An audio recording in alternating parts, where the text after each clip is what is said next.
Hello student, स्वागत है आपके अपने यूट्यूब चैनल सेटअप स्टडी पे। जैसा कि आप सभी जानते हैं, अपने चैनल पे यहाँ पे 1000 महत्वपूर्ण प्रश्नों के जीके की सीरीज चल रही है। तो आज आपकी लास्ट वीडियो है और साइंस भी आपका जीके में आता है। तो अगर साइंस टॉपिक को आपको कवर करना है तो उसको हम अलग से उसकी प्लेलिस्ट बनाएंगे, जिसमें से 1 वीडियो हम ऑलरेडी अपलोड कर चुके हैं। उसके बाद 2-3 वीडियो मतलब आपकी टोटल होंगे, उसमें तो 2 वीडियो और अपलोड करना है। तो साइंस का हम अपलोड करेंगे, तो जो साइंस वाले स्टूडेंट्स हैं वो भी देख सकते हैं, उनके लिए भी हेल्पफुल होगा। और जीएस का टॉपिक तो है ही, तो उसको हम अलग से करवाएंगे। तो सारे स्टूडेंट्स ये 7 वीडियो आप लोग प्लेलिस्ट की पूरा देख लीजिएगा। उसके बाद आप साइंस वाली प्लेलिस्ट भी देख लीजिएगा। 3 वीडियो से ज़्यादा नहीं होगी। तो चलिए स्टार्ट करते हैं। अर्थशास्त्र का जनक एडम स्मिथ। देखिए, एक बात और आपको बता दें, अगर आपकी जीएस की तैयारी अच्छी नहीं हुई है और आप एग्जाम में अच्छा करना चाहते हैं, या फिर आपने जीएस पढ़ा है, अब सोच रहे होंगे कि लास्ट टाइम रिवीजन क्या करें, तो ये वीडियो आपके लिए बहुत ही ज़्यादा इंपॉर्टेंट हो सकती है, बहुत ही ज़्यादा हेल्पफुल हो सकती है। चैनल के प्लेलिस्ट में जाएंगे, जीके के 1000 महत्वपूर्ण प्रश्न आपको ऐसी प्लेलिस्ट दिखेगी, उसको आप ओपन करेंगे, 7 वीडियो आपको टोटल उसमें मिल जाएंगी, ये वाली भी लेके। तो आपको सारी वीडियो देखना है, बहुत छोटी छोटी वीडियो है, बहुत ज़्यादा लंबी वीडियो भी नहीं है। तो बहुत ही ज़्यादा हेल्प करेगी आपके एग्जाम में, आप चाहे कोई भी एग्जाम देने जा रहे हैं। भारतीय अर्थव्यवस्था है कैसी है? विकासशील अर्थव्यवस्था। तृतीय विश्व मतलब थर्ड वर्ल्ड शब्द प्रयुक्त कहाँ पे होता है? विकासशील देश के संदर्भ में। पूंजीवादी तथा समाजवादी अर्थव्यवस्था अपनाने वाला पहला देश कौन सा है? क्रमशः अमेरिका तथा रूस। विश्व की सबसे बड़ी अर्थव्यवस्था किस देश की है? बहुत ही ज़्यादा इंपॉर्टेंट है। और देखिए, ये ही नहीं, आपके सारे प्रश्न इसमें से इंपॉर्टेंट हैं। इंपॉर्टेंट प्रश्नों की सीरीज ही चल रही है। तो विश्व का सबसे बड़ी अर्थव्यवस्था क्या है? अमेरिका की। विश्व की दूसरी बड़ी अर्थव्यवस्था किसकी है? चाइना की। सकल घरेलू उत्पाद की दृष्टि से भारत का विश्व में स्थान है 10वां। क्रय शक्ति क्षमता पीपीपी के आधार पर भारत की अर्थव्यवस्था का विश्व में स्थान किस नंबर पर है? तीसरा है। मिश्रित अर्थव्यवस्था को अपनाने वाला विश्व का पहला देश कौन सा है? फ्रांस है। भारत में अर्थव्यवस्था है कैसी है? मिश्रित है। मिश्रित अर्थव्यवस्था का अर्थ क्या होता है? निजी तथा सार्वजनिक क्षेत्रों का सह अस्तित्व जिस अर्थव्यवस्था में पाया जाता है उसे क्या कहते हैं? मिश्रित अर्थव्यवस्था कहते हैं।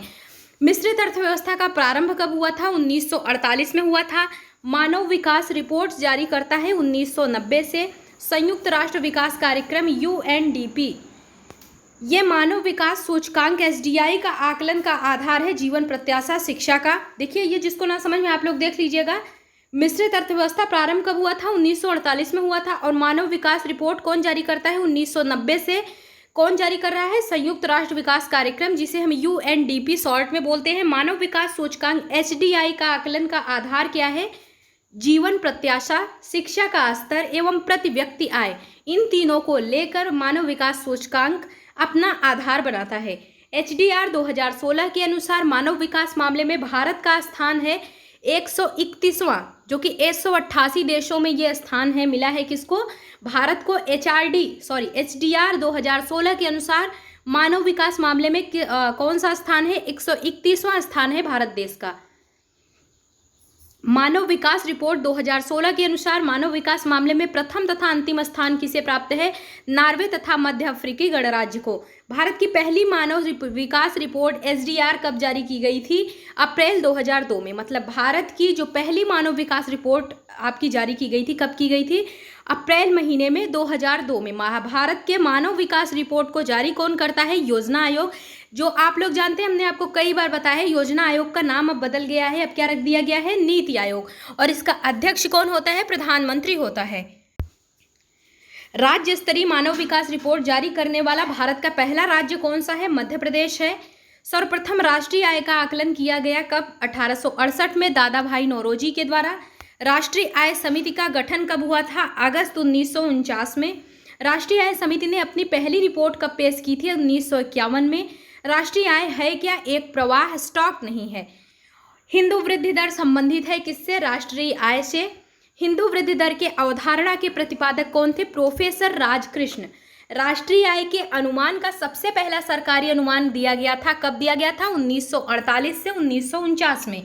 राष्ट्रीय आय का सर्वश्रेष्ठ मापक क्या है? साधन लागत पर शुद्ध राष्ट्रीय उत्पाद एनएनपी। तो ये आज की लास्ट वीडियो है जीके के मोस्ट इंपॉर्टेंट 1000 प्रश्नों की जो सीरीज चल रही है, उसकी ये लास्ट वीडियो है। तो टोटल मिला के आपकी 7 ही वीडियो हुई है। आधा घंटा से ज़्यादा वीडियो नहीं है, छोटी छोटी वीडियो हैं, तो आप लोग सारी वीडियो को देख के एग्जाम में ज़रूर जाइएगा। जीएस टॉपिक से आपको बहुत ही ज़्यादा हेल्प मिलेगी और खासकर जो आर्ट के स्टूडेंट्स होंगे उनको डबल बेनिफिट देखने को मिल सकता है। क्यों? क्योंकि आपके आर्ट वाले स्टूडेंट्स, किसी का ग्रेजुएशन में हिस्ट्री रहा होगा, किसी का पॉलिटिकल साइंस रहा होगा, किसी का जियोग्राफी होगा, कोई ना कोई सब्जेक्ट आपका आर्ट रिलेटेड होगा ही, तो आपके ये प्रश्न जो है वो उस टॉपिक पे भी, मतलब उस सेक्शन में भी, आर्ट वाले सेक्शन में भी आपकी हेल्प करेंगे। तो आपके लिए डबल बेनिफिट है। आप लोग पूरी वीडियो को लास्ट तक जरूर देखिएगा। राष्ट्रीय आय का सर्वश्रेष्ठ मापक क्या है? साधन लागत पर शुद्ध राष्ट्रीय उत्पाद, एनएनपी। वर्तमान में राष्ट्रीय आय की गणना का आधार वर्ष क्या है? 2011-12, जो कि 2015 से है। वर्ष 2014-15 में भारत की राष्ट्रीय आय में कृषि क्षेत्र का योगदान कितना है? 17.6%। राष्ट्रीय आय तथा सकल घरेलू उत्पाद जीडीपी का लेखा कौन करता है? सीएसओ। राष्ट्रीय आय में सर्वाधिक योगदान किसका है? तृतीय क्षेत्र का, जो कि सेवा क्षेत्र का है। इसे हम सेवा क्षेत्र के भी नाम से जानते हैं। केंद्रीय सांख्यिकी संगठन सीएसओ की स्थापना कब हुई थी? 2 मई 1951 में हुई थी। केंद्रीय सांख्यिकी संगठन ने पहली देशव्यापी आर्थिक गणना कराई थी 1977 ईस्वी में। सीएसओ का मुख्यालय है नई दिल्ली में। भारत में जीडीपी, सकल घरेलू उत्पाद में सर्वाधिक योगदान देने वाला राज्य कौन सा है? महाराष्ट्र है। राष्ट्रीय लेखा सांख्यिकी कहलाता है श्वेत पत्र। श्वेत पत्र प्रकाशित करता है सीएसओ। भारतीय सांख्यिकी संस्थान है कोलकाता में। 2016-17 में जीवीए, ये सकल मूल्यवर्धन, इसमें प्राथमिक क्षेत्र कृषि, द्वितीय क्षेत्र उद्योग, तृतीय क्षेत्र सेवा का योगदान अनुमानित है क्रमशः 17.77%, 27.95%, 54.28%। मतलब प्राथमिक क्षेत्र जो कृषि से संबंधित है उसका 17.77% है। द्वितीय क्षेत्र जो उद्योग से रिलेटेड है, उद्योग से, वो 27.95% है। तृतीय जो सेवा से रिलेटेड है 54.28% है। तो आपको याद रखना है प्राथमिक क्षेत्र किस किस चीज़ से संबंधित है? कृषि से, पशुपालन से, मत्स्य पालन से। देखिए इससे रिलेटेड प्रश्न आपके एग्जाम में पूछे जाते हैं। तो आपको कभी कभी पूछ लेता है कि प्राथमिक क्षेत्र से संबंधित है, 4 ऑप्शन आपको दे देगा, एक ऑप्शन उसमें से होगा, या फिर 4 ऑप्शन दे के एक ऑप्शन गलत कर देगा तो बोलेगा इसमें प्राथमिक क्षेत्र से संबंधित कौन सा नहीं है। तो इसी प्रकार से आपके प्राथमिक, द्वितीय, तृतीय सभी क्षेत्र से प्रश्न पूछे जाते हैं। तो आप लोग इसको अच्छे से याद कर लीजिएगा। प्राथमिक क्षेत्र से संबंधित क्या क्या है? कृषि, पशुपालन, मत्स्य पालन से। द्वितीय क्षेत्र किससे संबंधित है? विनिर्माण से, निर्माण से, विद्युत से, जलपूर्ति से। तृतीय क्षेत्र किससे संबंधित है? सेवा क्षेत्र, व्यापार, परिवहन, संचार। किसी भी देश की आर्थिक विकास दर का सर्वश्रेष्ठ सूचक क्या होता है? प्रति व्यक्ति आय। प्रति व्यक्ति आय मामले में अग्रणी देश है जापान। वर्ष 2016-17 में भारत में सर्वाधिक तथा न्यूनतम प्रति व्यक्ति आय वाला राज्य क्या है? क्रमशः गोवा तथा बिहार। मतलब सर्वाधिक प्रति व्यक्ति आय में गोवा और बिहार सबसे कम। वर्ष 2016-17 में भारत में सर्वाधिक प्रति व्यक्ति आय वाला केंद्र शासित राज्य क्या था? दिल्ली। भारत में गरीबी का मापन का आधार है न्यूनतम कैलोरी उपभोग के मौद्रिक मान। ग्रामीण तथा शहरी क्षेत्र में एक व्यक्ति के प्रतिदिन के भोजन में होना चाहिए, कितना होना चाहिए? क्रमशः 2400 कैलोरी तथा 2100 कैलोरी। भारत में गरीबी का आकलन किया जाता है लकड़वाला फार्मूला के आधार पर। लकड़वाला फार्मूला को स्वीकृति कब प्रदान की गई थी? 11 मार्च 1997 को योजना आयोग के द्वारा। अंत्योदय कार्यक्रम का उद्देश्य क्या है? गरीबों में सबसे गरीब की सहायता करना। अंत्योदय कार्यक्रम जो चलाया गया है सरकार के द्वारा, गरीबों में जो सबसे गरीब है उसकी सहायता करना, यही उसका मुख्य उद्देश्य है। अंत्योदय कार्यक्रम सर्वप्रथम प्रारंभ कहाँ पे हुआ था? राजस्थान में। भारत में बेरोजगारी संबंधित आंकड़े तैयार किए जाते हैं राष्ट्रीय प्रतिदर सर्वेक्षण NSSO द्वारा। भारत के कृषि क्षेत्र में पाई जाने वाली बेरोजगारी है अदृश्य प्रच्छन्न बेरोजगारी। व्यापार चक्र के मंदी के समय उत्पन्न बेरोजगारी कहलाता है चक्रीय बेरोजगारी। मतलब जब व्यापार चक्र की मंदी होती है उस समय जो उत्पन्न बेरोजगारी होती है उसे किस नाम से जानते हैं? चक्रीय बेरोजगारी के नाम से। भारत में बेरोजगारी का स्वरूप क्या है? संरचनात्मक। ग्रामीण क्षेत्रों में पाई जाने वाली बेरोजगारी क्या है? मौसमी बेरोजगारी, जो कि कृषि क्षेत्रों से संबंधित है। शहरी क्षेत्रों में पाई जाने वाली बेरोजगारी कैसी है? खुली और प्रत्यक्ष बेरोजगारी। वित्तीय वर्ष की अवधि कितनी होती है? ये सब प्रश्न हम आपको क्लास में करवाए हैं। वित्तीय वर्ष की अवधि कितनी होती है? 1 अप्रैल से 31 मार्च होती है। प्रथम वित्त आयोग का गठन कब हुआ था? 1951 में हुआ था। वित्त आयोग का गठन होता है किसके द्वारा? राष्ट्रपति के द्वारा, और अनुच्छेद 280(1) के तहत। तो वित्त आयोग का गठन किसके द्वारा होता है? राष्ट्रपति के द्वारा होता है, अनुच्छेद 280(1) के तहत होता है। राज्य वित्त आयोग का गठन किसके तहत होता है? वित्त आयोग का वहाँ पे दूसरा था, अनुच्छेद 280, वहाँ पे 80 था। और यहाँ पे जो राज्य वित्त आयोग है इसका गठन देखिए किसके तहत होता है? अनुच्छेद 243।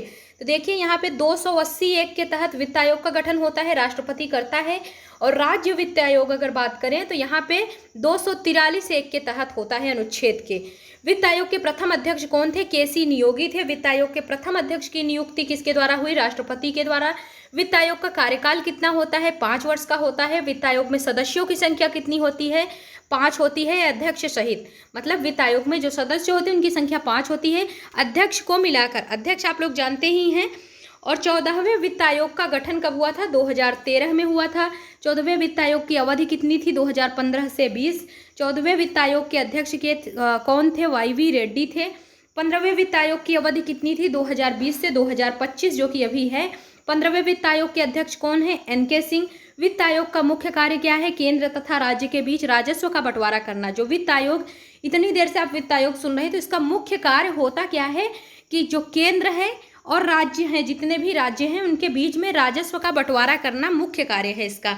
7वें वेतन आयोग का गठन कब हुआ था? फरवरी 2014 में। 7वें वेतन आयोग अध्यक्ष कौन थे? अशोक कुमार माथुर। योजना आयोग का गठन कब हुआ था? 15 मार्च 1950 को। 1946 में गठित नियोगी समिति की सिफारिश पर।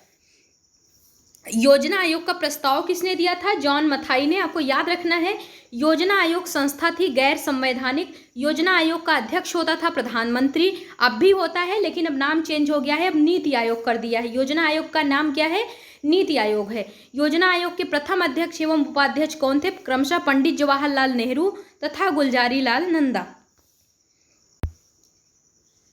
योजना आयोग के अंतिम अध्यक्ष एवं उपाध्यक्ष कौन? क्रमशः नरेंद्र मोदी तथा मोंटेक सिंह अहलूवालिया। योजना आयोग के स्थान पर किस नई संस्था का गठन हुआ है? नीति आयोग। नीति का देखिए फुल नेम क्या होता है, पूछा जा सकता है। National institution for transforming India. NITI Aayog राष्ट्रीय भारत परिवर्तन संस्थान, इसको हिंदी में बोलते हैं। ये अस्तित्व में कब आया? 1 जनवरी 2015 से। नीति आयोग के अध्यक्ष होता है प्रधानमंत्री होता है। नीति आयोग के प्रथम अध्यक्ष व उपाध्यक्ष कौन है? क्रमशः नरेंद्र मोदी और अरविंद पनगड़िया जो हैं ये उपाध्यक्ष थे। नीति आयोग संस्था है, गैर संवैधानिक है, परामर्शदात्री है और विशेषज्ञ की संस्था है। योजना आयोग द्वारा इंडिया विजन 2020 का दस्तावेज प्रस्तुत हुआ 23 जनवरी 2003 को। इंडिया विजन 2020 में सकल घरेलू उत्पाद GDP का लक्ष्य कितना निर्धारित है? 9%। सुपर कैबिनेट के रूप में किसे जाना जाता है? राष्ट्रीय विकास परिषद को। तो बहुत ही ज़्यादा इंपॉर्टेंट है। खैर इंपॉर्टेंट तो सारे प्रश्न हैं, इंपॉर्टेंट प्रश्नों की सीरीज ही चल रही है ये। तो सुपर कैबिनेट के रूप में किसे जाना जाता है? राष्ट्रीय विकास परिषद को जाना जाता है। राष्ट्रीय विकास परिषद NDC का गठन कब हुआ था? 6 अगस्त 1952 को हुआ था। NDC संस्था है कैसी है? गैर संवैधानिक है, जैसे आपकी नीति आयोग है, योजना आयोग जिसे बोलते हैं। तो जैसे ये है वैसे ये भी है आपकी। NDC का अध्यक्ष कौन होता है? प्रधानमंत्री ही होता है। राष्ट्रीय विकास परिषद के सदस्यों में शामिल होते हैं कौन कौन? केंद्रीय मंत्रिमंडल के सदस्य होते हैं, राज्यों के मुख्यमंत्री होते हैं, केंद्र शासित राज्यों के प्रशासक तथा योजना आयोग के सदस्य, इतने लोग शामिल होते हैं राष्ट्रीय विकास परिषद के सदस्यों में। राष्ट्रीय विकास परिषद का मुख्य कार्य क्या होता है? पंचवर्षीय योजनाओं का अनुमोदन तथा अंतिम स्वीकृति प्रदान करना। जो पंचवर्षीय योजनाएं चलाई जाती हैं उनका अनुमोदन करेंगे, देन अंतिम स्वीकृति प्रदान करेंगे कि हाँ ये काम होना चाहिए, ये नहीं होना चाहिए। राष्ट्रीय विकास परिषद का मुख्य कार्य यही है। भारत में योजना का स्वरूप क्या है? मिश्रित है। भारत के लिए नियोजित अर्थव्यवस्था, प्लान्ड इकोनॉमी फॉर इंडिया पुस्तक को किसने लिखा है? विश्वेश्वरैया ने लिखा है। 1934 में इन्होंने लिखा था। गांधी योजना को तैयार किया गया था, श्रीमन नारायण ने किया था 1944 में। बॉम्बे प्लान 15 वर्षीय योजना था, ये लागू हुआ था 1944 में 8 उद्योगपतियों के द्वारा। जन योजना पीपल्स प्लान निर्मित की गई किसके द्वारा? CMN राय द्वारा अप्रैल 1945 में। सर्वोदय योजना को प्रस्तुत किया था किसने? जयप्रकाश नारायण ने, जनवरी 1950 में। नियोजन से तात्पर्य है आर्थिक नियोजन। जो स्टूडेंट्स इकोनॉमी के होंगे उनको तो बहुत ही इंटरेस्टिंग ये क्लास लगेगी। आर्थिक नियोजन को सर्वप्रथम अपनाया था किसने? रूस ने। आर्थिक नियोजन विषय है समवर्ती सूची में। आर्थिक नियोजन से संबंधित अनुसूची कौन सी है? 7वीं है। आर्थिक नियोजन जो है इस विकास का शुभारंभ कब हुआ? 1951 में हुआ। भारत में पंचवर्षीय योजनाओं के क्रियान्वयन का दायित्व होता है केंद्र और राज्य सरकार पर। राष्ट्रीय योजना समिति की स्थापना कब हुई थी? 1938 में हुई थी। राष्ट्रीय योजना समिति के अध्यक्ष कौन थे? पंडित जवाहरलाल नेहरू थे। राष्ट्रीय योजना समिति की रिपोर्ट प्रकाशित कब हुई थी? 1949 में हुई थी। भारत में पंचवर्षीय योजना प्रेरित है रूस से। प्रथम पंचवर्षीय योजना 1951 से 56 आधारित है किस पर? हेराल्ड डोमल मॉडल पर।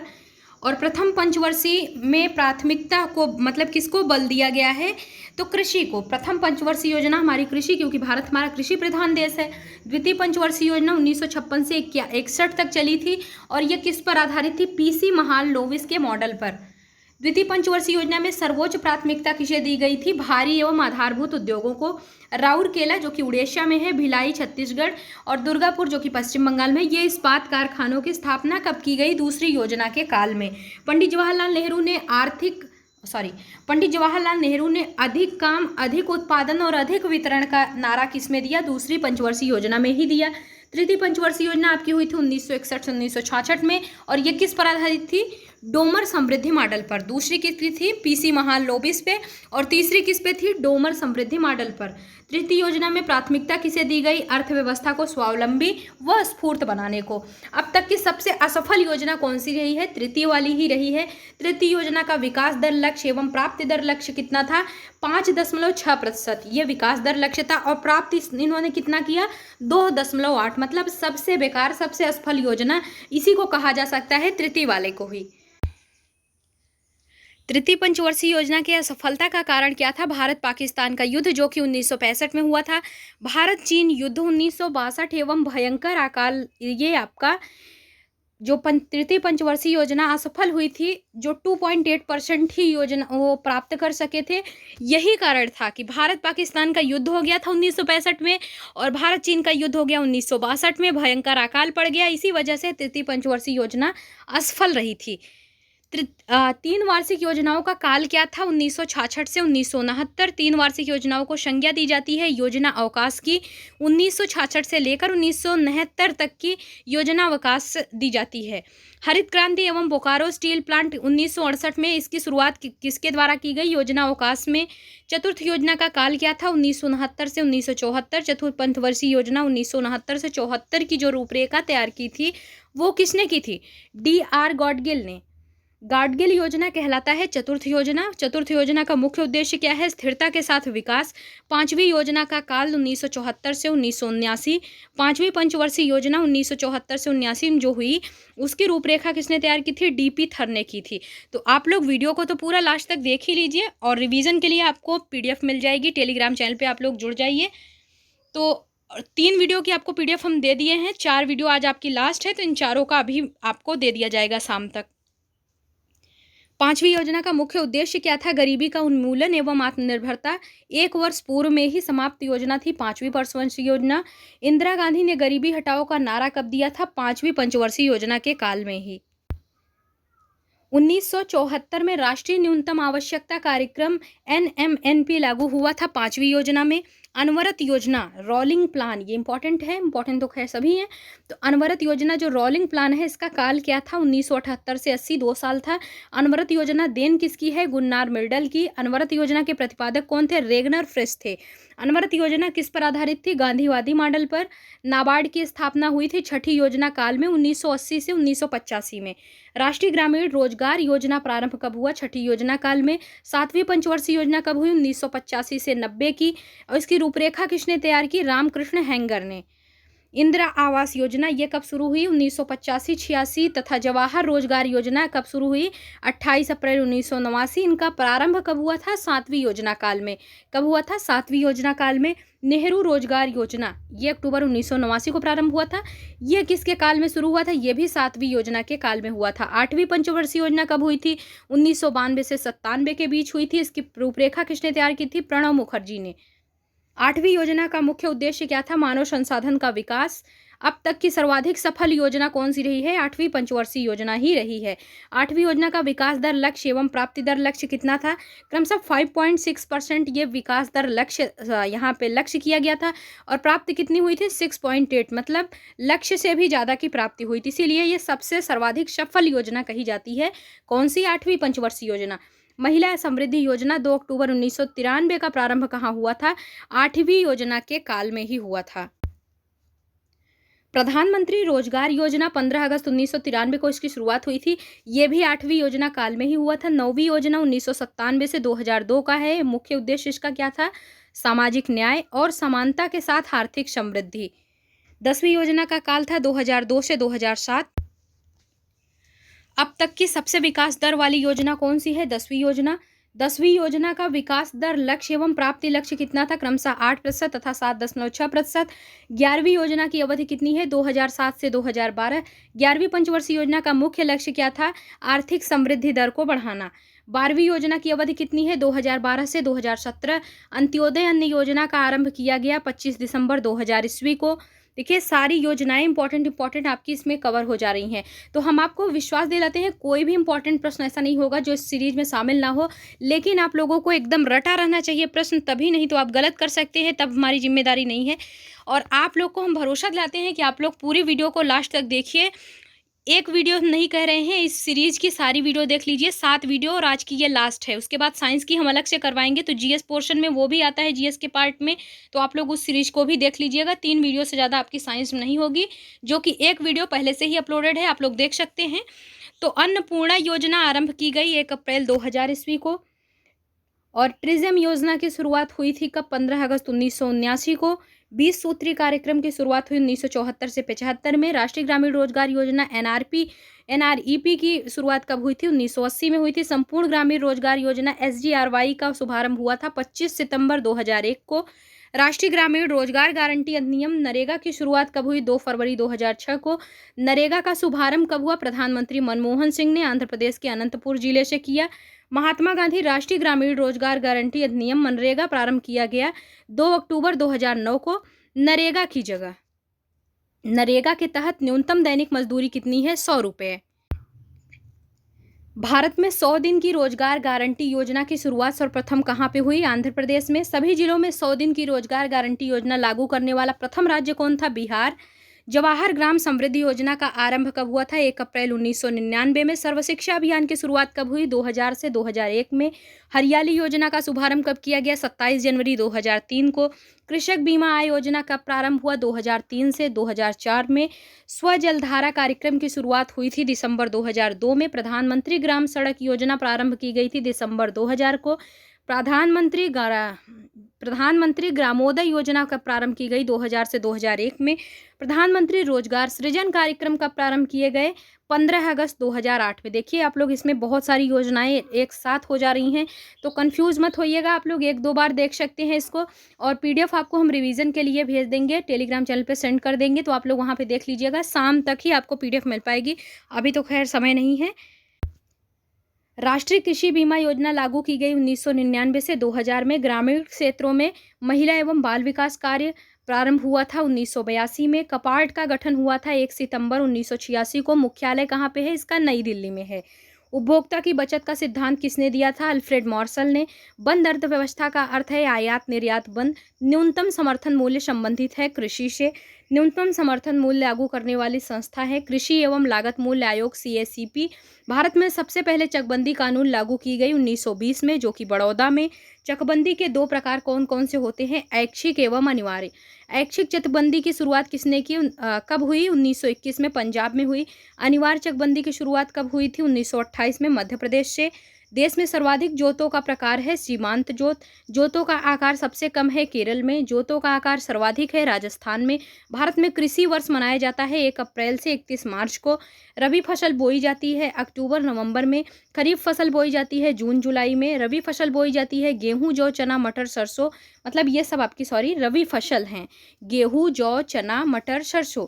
खरीफ फसल आपकी क्या है? चावल, बाजरा, मक्का। जायद फसल है ककड़ी, तरबूज, खीरा, सब्जी। भारत के मुख्य खाद्य फसल हैं चावल। हरित क्रांति शब्द के सर्वप्रथम प्रयोगकर्ता कौन थे? Doctor William God. तो जो स्टूडेंट यहाँ पर रेगुलर सीरीज देख रहे होंगे, आप लोगों ने एक चीज़ ध्यान दिया होगा, हिस्ट्री आपकी जितनी भी प्रकार की हैं, जैसे मॉडर्न हिस्ट्री, एंशिएंट हिस्ट्री, आधुनिक, मतलब जितने भी आधुनिक, प्राचीन और विश्व इतिहास, भारत का इतिहास, सारे आपके इतिहास कितने 3 वीडियो में हमने शुरुआत के जो 3 वीडियो हैं, first part, second part, third part, उसमें आपको पूरी हिस्ट्री खत्म कर दी है, इंपॉर्टेंट क्वेश्चन। और उसके बाद फिर चौथा और पांचवा पार्ट जो है वो आपका स्पेशली एकदम उस पे बेसिक है, मतलब ज्योग्राफी पे, भूगोल से रिलेटेड है आपका। उसके बाद फिर एक वीडियो आपकी केवल पॉलिटी की, जो कि कल हुई थी, जिन्होंने नहीं देखा जाके देख सकते हैं। संविधान से रिलेटेड सारे प्रश्न उसमें आपको करा दिए गए हैं जो भी इंपॉर्टेंट थे। और आज की इस वीडियो में पूरे आपके इकोनॉमिक इंपॉर्टेंट प्रश्न, वन लाइनर क्वेश्चन आपके यहाँ पे तैयार हो जा रहे हैं। तो आप लोग पूरी वीडियो को लास्ट तक देखिएगा, और अगर हो सके तो साथ ही जो वीडियो है एक एक वीडियो आप लोग दोबारा फिर से देख सकते हैं, बहुत ही ज़्यादा हेल्प मिलेगी। PDF को 1-2 बार जब समय मिले तब रिवाइज कर ले जल्दी जल्दी। हरित क्रांति की शुरुआत हुई थी 1967 से। 1968 में भारत में हरित क्रांति लाने का श्रेय किसे दिया जाता है? गोविंद बल्लभ पंत विश्वविद्यालय को। भारत में हरित क्रांति का जन्मदाता माना जाता है MS स्वामीनाथन को। हरित क्रांति के विश्व स्तरीय जनक कौन माने जाते हैं? डॉक्टर नॉर्मन बोरलॉग को। हम आपको कितनी बार बताए हैं कि अगर भारत में हरित क्रांति का जन्मदाता या जनक कहा जाएगा तो MS स्वामीनाथन को कहा जाएगा। केवल अगर हरित क्रांति का जनक या पिता कहा जाए, विश्व स्तरीय, या फिर केवल पूछ लिया जाए तो डॉक्टर नॉर्मन बोरलॉग को। हरित क्रांति में सबसे प्रभावित फसल कौन सी थी? गेहूं थी। हरित क्रांति के समय भारत का केंद्रीय खाद्य एवं कृषि मंत्री कौन था? CS सुब्रमण्यम। हरित क्रांति का जनक देश कौन सा है? फिलीपींस। सर्वप्रथम हरित क्रांति आई थी पंजाब में। पीली क्रांति किससे संबंधित है? तिलहन उत्पादन से। भूरी क्रांति किससे संबंधित है? उर्वरक उत्पादन से। लाल क्रांति संबंधित है मांस एवं टमाटर से। गुलाबी क्रांति संबंधित है झींगा मछली उत्पादन से। झींगा जो ही मछली का प्रकार है। श्वेत क्रांति संबंधित है दूध उत्पादन से। रजत क्रांति संबंधित है अंडा उत्पादन से। तो श्वेत रजत में बहुत सारे स्टूडेंट कंफ्यूज हो जाते हैं। तो श्वेत अगर होगा तो दूध उत्पादन से, रजत होगा तो अंडा। रजत में आप जानते हैं चांदी होता है, सिल्वर। बादामी क्रांति संबंधित है मसाला उत्पादन से। गोल क्रांति संबंधित है आलू उत्पादन से।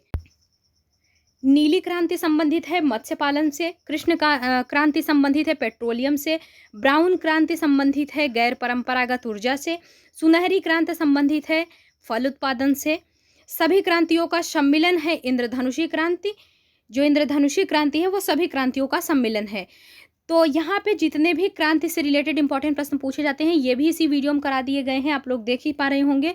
और प्रत्यक्ष कर क्या है? आयकर, संपत्ति कर, निगम कर, मृत्यु कर, भू राजस्व कर, उपहार कर, ये सब आपके प्रत्यक्ष कर हैं। तो आप लोग याद रख लीजिए यहाँ पे आयकर, संपत्ति कर, निगम कर, मृत्यु कर, भू राजस्व कर, उपहार कर। जितने भी आर्ट के स्टूडेंट्स हैं उनके लिए तो डबल बेनिफिट होगा ये सीरीज देखने से। अप्रत्यक्ष कर हैं बिक्री कर, तट कर, उत्पाद कर, सीमा शुल्क। देखिए क्योंकि आपको पता है कि 100 नंबर का आपका आर्ट वाला सेक्शन आएगा और 100 ही नंबर का आपका जीके आएगा। तो 100 200 नंबर। और आप ये सोच के चलिए कि 200 में अगर कम से कम भी आएगा तो इससे 100 नंबर का तो आप कर ही लोगे। अगर आप ये वीडियो पूरी आपको रटी है सातों वीडियो। तो केंद्र सरकार द्वारा लगाए जाने वाला कर है आयकर, निगम कर, संपत्ति कर, धन कर, उपहार कर, सीमा शुल्क, कृषि धन पर कर। ये सब किसके द्वारा लगाए जाते हैं? केंद्र सरकार के द्वारा। राज्य सरकार द्वारा लगाए जाने वाला कर क्या है? भू राजस्व कर, कृषि आय कर, बिक्री कर, मनोरंजन कर, पथ कर, मोटर वाहन कर। कर ढांचे में सुधार के लिए गठित समिति कौन सी थी? चेलैया समिति। गठन इसका हुआ था अगस्त 1991 में। भारत में GST good and service tax लागू किया गया 1 जुलाई 2017 को। GST है अप्रत्यक्ष एवं गंतव्य आधारित कर। GST सर्वप्रथम किस देश में लागू हुआ था? फ्रांस में। किस संविधान संशोधन द्वारा भारत में GST लागू किया गया है? 101वां संविधान संशोधन द्वारा। GST परिषद की स्थापना कब हुई? 12 सितंबर 2016 में। नगर पालिका समिति के राजस्व का मुख्य स्रोत क्या है? चुंगी कर। पहली बार सेवा कर का आरोपण हुआ था 1994-95 में चेलैया समिति की संस्तुति पर। 12वीं योजना का काल एवं विकास दर लक्ष्य क्या है? क्रमशः 2012 से 17 एवं 9% इसका विकास दर लक्ष्य था। रेखा समिति गठित की गई थी अप्रत्यक्ष कर के सुधार के लिए। वांचू समिति संबंधित है प्रत्यक्ष कर जांच से। सर्विस टैक्स की उगाही करता है आयकर विभाग। वह स्थिति जिसमें वस्तुओं के मूल्य बढ़ते हैं तथा मुद्रा का मूल्य गिरता है उसे क्या कहते हैं? मुद्रास्फीति। तो मुद्रास्फीति से रिलेटेड प्रश्न पूछे जाते हैं आपके एग्जाम में। तो अगर वह स्थिति जिसमें वस्तुओं के जो मूल्य होते हैं वो बढ़ते हैं और जो मुद्रा का मूल्य होता है वो गिरता है, तो वो कौन सी स्थिति होती है? मुद्रास्फीति। भारत में मुद्रास्फीति की माप की जाती है थोक मूल्य सूचकांक द्वारा। वर्तमान में थोक मूल्य सूचकांक का आधार वर्ष क्या है? 2011 से 12। नया थोक मूल्य सूचकांक में शामिल वस्तुओं की संख्या है 676, पहले 435 वस्तुएं थी। तो अगर आप इस वीडियो का अगर क्वेश्चंस की प्रैक्टिस करना चाहें ये वीडियो देखने के बाद, कि हम देखिए अब इस वीडियो को देखने के बाद कितने प्रश्न अगर इससे आ जाए तो हम सही कर सकते हैं, तो आप चैनल के प्लेलिस्ट में जाइए, वहाँ पर आपको जीएस स्पेशल क्लास में अगर आपको दिखेगी हिस्ट्री स्पेशल, जीएस स्पेशल, तो उस प्लेलिस्ट को आप ओपन कीजिएगा तो उसी में आपको दिखेगी अर्थशास्त्र स्पेशल क्लास। ठीक है, तो अर्थशास्त्र स्पेशल 2 वीडियो हमने बनाई है, तो आप लोग उसमें आप प्रैक्टिस कर सकते हैं। उसमें हमने कम से कम 100 प्रश्नों से ज़्यादा करवाया है, तो उसमें आप लोग देख सकते हैं कि ये वीडियो देखने के बाद आप कितना सही कर पाते हैं, कितना गलत। तो उसमें आप लोग और कमेंट सेक्शन में बताइएगा कि आपके कितने सही हुए इस वीडियो को देखने के बाद। तो वो एक तरह से कहें कि आपकी प्रैक्टिस होगा इसको देखने के बाद। तो सभी लोग जरूर कीजिएगा। मुद्रास्फीति से हानि होता है देनदार को, मुद्रास्फीति से लाभ किसको होता है? ऋणी को। भारत में वित्तीय घाटे का मौद्रीकरण प्राप्त किया जाता है सरकार द्वारा ऋण लेकर। ग्रेशम का नियम किससे संबंधित है? मुद्रा के प्रचलन से। कानूनी मुद्रा को किसको कहा जाता है? फ्लैट मनी को। प्लास्टिक मनी किसे कहा जाता है? क्रेडिट कार्ड को। मुद्रा आपूर्ति की सर्वाधिक तरल माप क्या है? M1। मुद्रा आपूर्ति में विस्तृत मुद्रा क्या कहलाता है? M3। गिल्ट एज्ड बाजार किससे संबंधित है? सोना चांदी से। भारत में विदेशी मुद्रा का सर्वाधिक व्यय होता है पेट्रोलियम उत्पादों के आयात पर। भारत को सर्वाधिक विदेशी मुद्रा प्राप्त होता है रत्न एवं आभूषण से। भारत में सर्वाधिक आयात करता है तेल एवं पेट्रोलियम पदार्थ का। जो भारत है सबसे ज़्यादा आयात किस चीज़ का करता है? मतलब विदेशों से अपने देशों में लाता है, तो वो क्या है? तेल एवं पेट्रोलियम पदार्थ पर। विश्व में मुद्रा की मीट्रिक प्रणाली सर्वप्रथम अपनाई गई थी किसके में द्वारा? 1790 में फ्रांस में। भारत में मुद्रा की मीट्रिक प्रणाली को अपनाया गया था 1 अप्रैल 1957 को। मुद्रा अवमूल्यन का उद्देश्य क्या होता है? निर्यात। इसको मतलब मुद्रा अवमूल्यन जो होता है मुद्रा का, उसका उद्देश्य क्या होता है? निर्यात को बढ़ावा तथा आयात को कम करना। निर्यातकों एवं आयातकों को वित्तीय सहायता प्रदान करता है निर्यात आयात बैंक। निर्यात आयात बैंक जो एग्जिम बैंक होता है, इसकी स्थापना कब हुई थी? 1 जनवरी 1982 को। भारत में जीवन बीमा देन है ब्रिटेन की। दीर्घकालिक वित्त उपलब्ध कराने वाली संस्था कौन कौन सी है? UTI, LIC, GIC। सामान्य बीमा निगम GIC की स्थापना हुई थी 1972 में। भारत के सामान्य बीमा व्यवसाय का राष्ट्रीयकरण हुआ था 1971 में। भारतीय जीवन बीमा LIC की स्थापना हुई थी 1 सितंबर 1956 में। सबसे बड़ी म्यूचुअल ट्रस्ट है संस्था जो है वो क्या है? UTI है। भारतीय यूनिट ट्रस्ट UTI की स्थापना कब हुई थी? 1 जुलाई 1964 में। मुख्यालय इसका मुंबई में है। भारत का पहला म्यूचुअल फंड है US 64।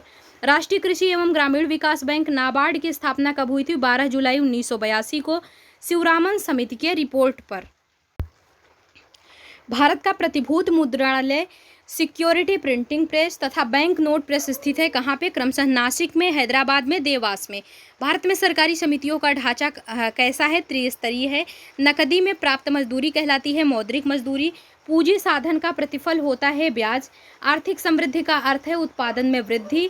भारतीय रिजर्व बैंक की स्थापना कब हुई थी? 1 अप्रैल 1935 को हुई थी। राष्ट्रीयकरण इसका कब हुआ था? 1 जनवरी 1949 को हुआ था। भारतीय रिजर्व बैंक की स्थापना कब की गई थी? हिल्टन आयोग की सिफारिश पर। देश का बड़ा सार्वजनिक व्यापारिक बैंक है भारतीय स्टेट बैंक। स्थापना इसकी हुई थी 1 जुलाई 1955 में। भारत में बैंकों का राष्ट्रीयकरण की संस्तुति प्रस्तुत की थी हजारी समिति ने। सबसे पहले 14 बड़े व्यापारिक केंद्रों का राष्ट्रीयकरण किया गया 19 जुलाई 1969 में। दूसरी बार 6 अन्य व्यापारिक बैंकों का जब राष्ट्रीयकरण किया गया तो कब किया गया? 15 अप्रैल 1980 को। रिजर्व बैंक केंद्र एवं राज्य सरकार को ऋण प्रदान करता है 90 दिन का। भारतीय बैंकों का सर्वाधिक शाखाएं हैं यूनाइटेड किंगडम में। प्रीपेड कार्ड ये जारी करने वाला पहला वाणिज्यिक बैंक कौन है? Oriental Bank of commerce. निजी क्षेत्र से पूंजी उगाहने वाला पहला राष्ट्रीयकृत बैंक कौन सा है? Oriental Bank of Commerce. Narsingham समिति संबंधित है बैंकिंग सुधार से। गाइपोरिया समिति संबंधित है बैंक में ग्राहक सेवा सुधार से। देश का पहला मोबाइल बैंक है लक्ष्मी वाहिनी बैंक जो कि मध्य प्रदेश में है। देश का प्रथम तैरता ATM स्थापित किया गया कोच्चि में SBI द्वारा। यूटी बैंक लिमिटेड का 30 जुलाई 2007 से नया रखा गया क्या? Axis bank limited. RBI अपने अनुसूची बैंकों को जिस दर पर ऋण उपलब्ध कराता है वह क्या कहलाता है? बैंक दर, बैंक रेट।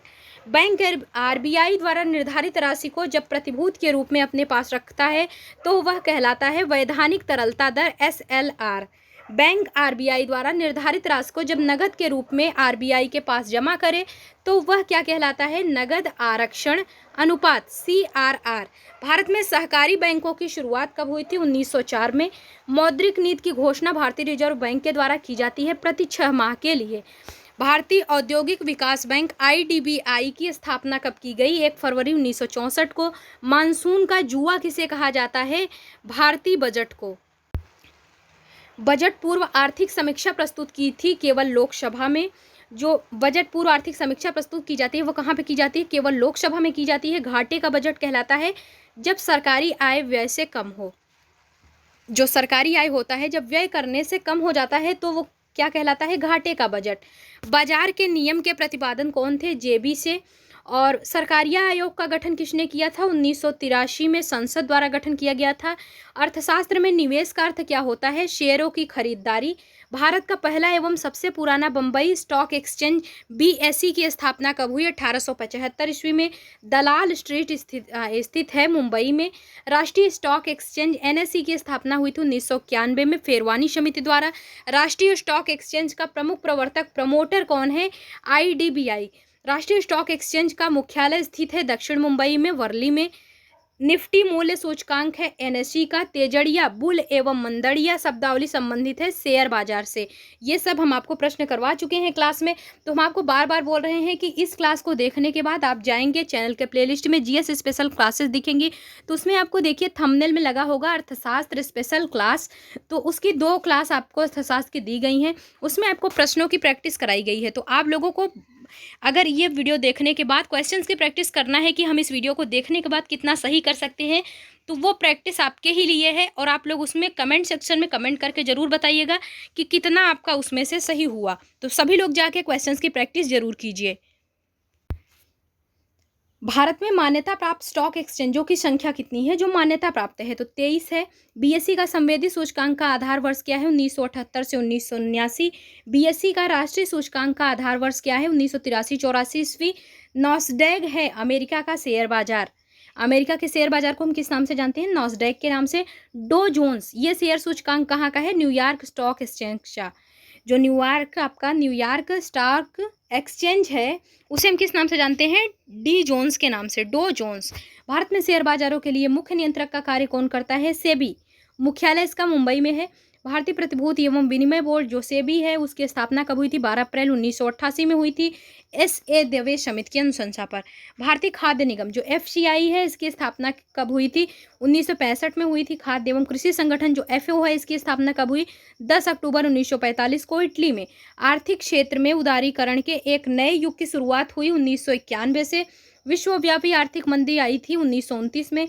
नई आर्थिक सुधार की रूपरेखा सर्वप्रथम तैयार हुई थी 1985 में राजीव गांधी के काल में। विशेष आर्थिक जोन जो सेज है, स्पेशल इकोनॉमिक जोन इसको हम बोलते हैं, ये कब पारित किया गया था? मई 2005 ईस्वी में पारित किया गया था।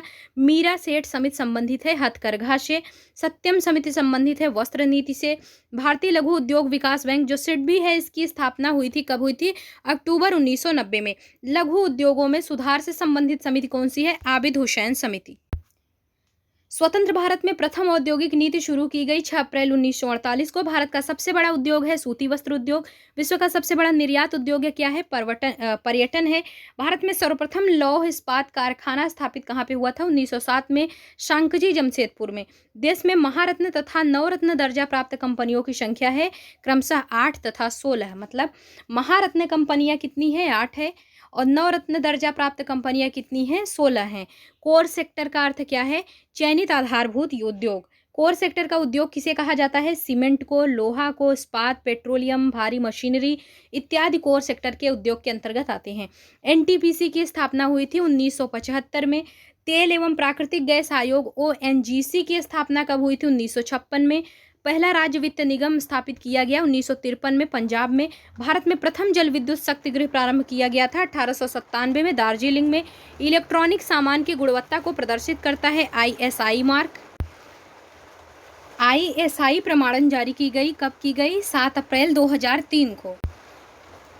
हॉलमार्क संबंधित है स्वर्ण आभूषण से। हॉलमार्क योजना की प्रारंभ कब की गई? 12 अप्रैल 2002 से।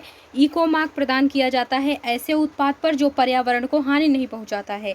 सर्वप्रथम इको मार्क निर्धारित किए गए साबुन एवं डिटर्जेंट के लिए। और क्रिसिल का पूर्ण रूप क्या है? Credit rating agency. भारतीय मानक ब्यूरो जो ISO है, ये अस्तित्व में कब आया? 6 जनवरी 1947 को। और इसका मुख्यालय कहाँ पे है? नई दिल्ली में है। इसका मुख्यालय कहाँ पे है? दिल्ली में। शीतल पेय, सॉस आदि के प्रमाणन के लिए प्रयुक्त चिन्ह क्या है? FPO। श्वेत वस्तुओं के अंतर्गत शामिल है फ्रिज, जनरेटर, वॉशिंग मशीन आदि बिजली की वस्तुएं। भारत में कर्मचारी राज्य बीमा योजना प्रारंभ किया गया था 1952 में। राष्ट्रीय ग्रामीण विकास संस्थान स्थित है हैदराबाद। इसकी स्थापना हुई थी 1977 में। भारत का सबसे बड़ा नियोक्ता क्या है? रेलवे है। केंद्रीय वन आयोग की स्थापना हुई थी 1965 में। वन अनुसंधान संस्थान की स्थापना कब हुई थी? 1906 में, जो कि देहरादून में स्थित है। मृदा समिति संबंधित है सहकारिता आंदोलन से। विश्व में सर्वाधिक सहकारी संस्थाएं हैं भारत में। ऊर्जा संकट भारत में सबसे पहले कब महसूस किया गया? 1973 में। कृषि वस्तुओं की गुणवत्ता को प्रदर्शित करता है एगमार्क। केंद्रीय एगमार्क प्रयोगशाला है नागपुर में। भारत में पेटेंट अधिनियम सर्वप्रथम पारित किया गया था 1970 में। ट्रेडमार्क अधिनियम प्रभावी है 15 सितंबर 2003 से। सेल की स्थापना हुई थी 1974 में। सफ़ेद सोना कहा जाता है कपास को। स्वर्ण द्रव्य कहा जाता है पेट्रोलियम को। बिग पुश सिद्धांत दिया था रॉडन ने। सहकारी साख संगठन का प्रारंभ हुआ था 1904 में। सुपर 31 संबंधित है। सुपर 301 संबंधित है। मुक्त व्यापार में अवरोध से भारत का विदेशी व्यापार सर्वाधिक होता है संयुक्त राज्य अमेरिका से। भारत में विदेशी निवेश करने वाले प्रथम देश कौन से हैं? मॉरिशस। ज्ञान प्रकाश समिति संबंधित था चीनी घोटाले से। सुंदर राजन समिति संबंधित है पेट्रोलियम से। भगवती समिति संबंधित है बेरोजगारी से। हजारी समिति संबंधित है औद्योगिक नीति से। तो ये तो आपके हो गए जीके के 1000 महत्वपूर्ण प्रश्न। तो आप लोग सभी वीडियो को जरूर देखिएगा। आज आपकी 7वीं वीडियो थी। इसमें हमने सिर्फ साइंस पार्ट को नहीं इसमें शामिल किया है। साइंस का हम अलग से प्लेलिस्ट बनाएंगे, तो वो साइंस वाले स्टूडेंट्स के लिए भी हेल्प करेगी और आपकी GS वाले स्टूडेंट्स के लिए, क्योंकि GS में आपका साइंस भी पूछा जाता है। कम से कम 5-6 प्रश्न तो आपके आते ही हैं। तो आप लोग उस प्लेलिस्ट को ज़रूर देखिएगा। और इस वीडियो को आप लोग, अगर आपको पसंद आई हो तो वीडियो को ज़्यादा से ज़्यादा शेयर करें, ताकि आपके सभी फ्रेंड लास्ट टाइम रिवीजन करके जाएं। और बहुत ही ज़्यादा इंपॉर्टेंट प्रश्न इस सीरीज में करवाए गए हैं। तो आप सभी को वीडियो पसंद आई हो तो प्लीज़ वीडियो को लाइक और शेयर जरूर करें। इसी तरह क्लासेस पाने के लिए हमारे चैनल को सब्सक्राइब करें। आप सभी ने वीडियो को देखा, इसके लिए आप सभी का बहुत बहुत धन्यवाद।